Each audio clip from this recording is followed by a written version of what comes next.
Christians around the world celebrated Palm Sunday today. And joining me now to discuss more on the significance of this day is the founder of the Love of Christ Generation Church, Reverend Mother Esther Ajayi. Good to have you on the news. Thank you. At this time. And you're my namesake as well. Happy Palm Sunday to you.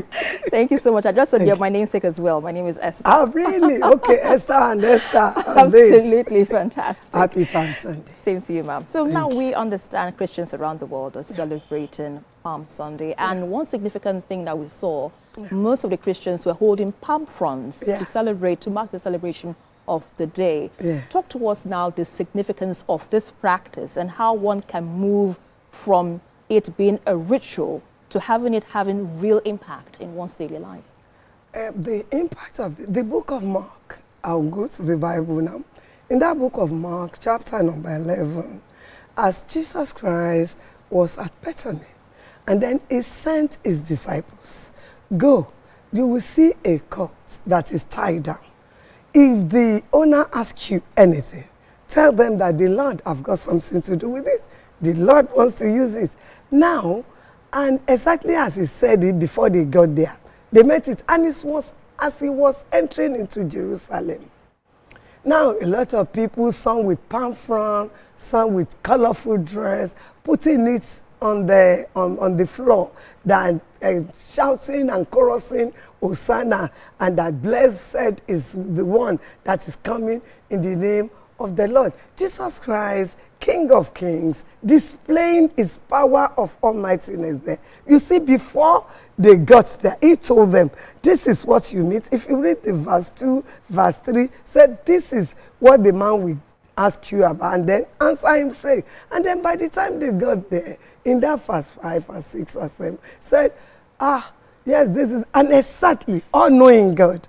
You know, the book of Jeremiah 1:5, I'm a pastor. I will always go back to the Bible. Before we were formed in our mother's womb, he knew us. Now, displaying his power of almightiness. And as he was going, they were all taking the palm fronds on the floor and then hailing him, Hosanna, that you are our King, King of all kings. And that is what and then it's not everyday thing.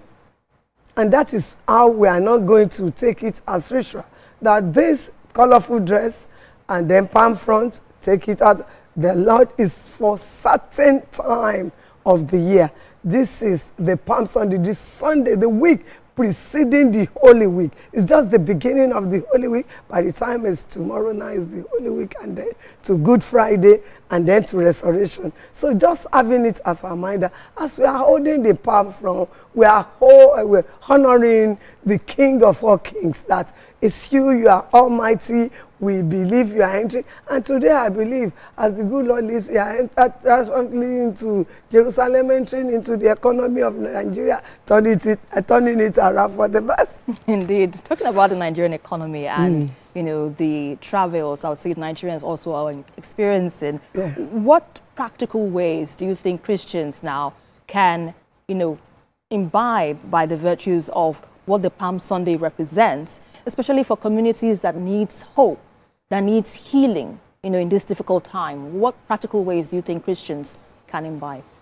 Being honest with myself, I came back from United Kingdom on the 31st of last month, the last day of the month, and then from United Kingdom I went to Israel, and then from Israel went back to United Kingdom and came. So I can say I'm a traveler. I have seen economy, not of the whole wide world, of some at least cogent countries in the world. I was in the United Kingdom for about 20 years.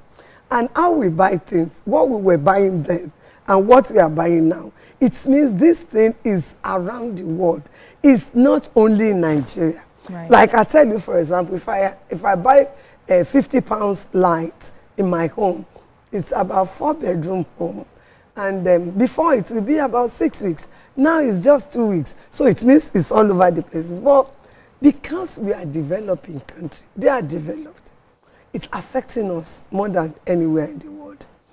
And the way forward is this. We are not going to blame anybody. That's my personal opinion. The change concerning Nigeria starts from all of us.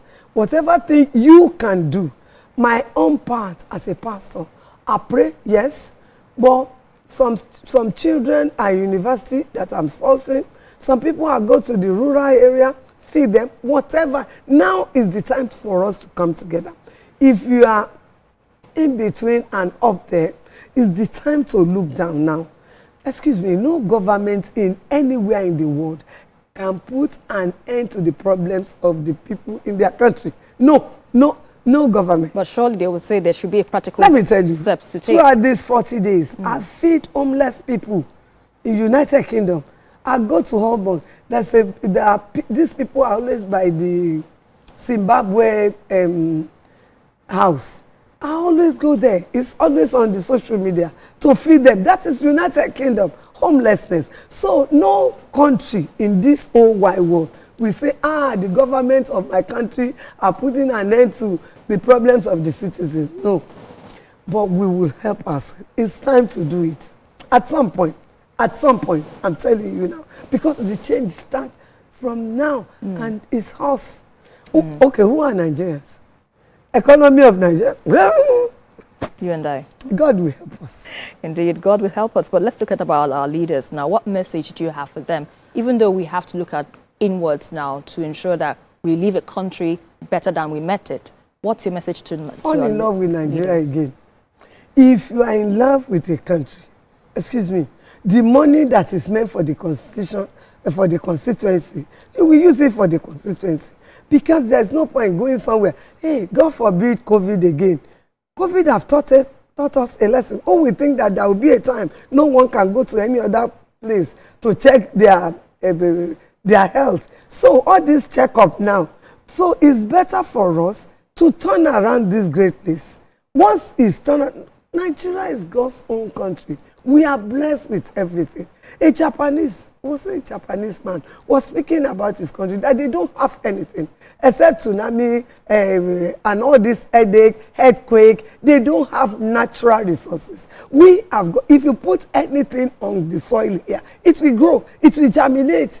That is how rich and how blessed we are. So the way forward, leaders, what we have to, and now I'm hearing about agriculture a lot now. Let's go back to the farm and then fall in love with Nigeria again.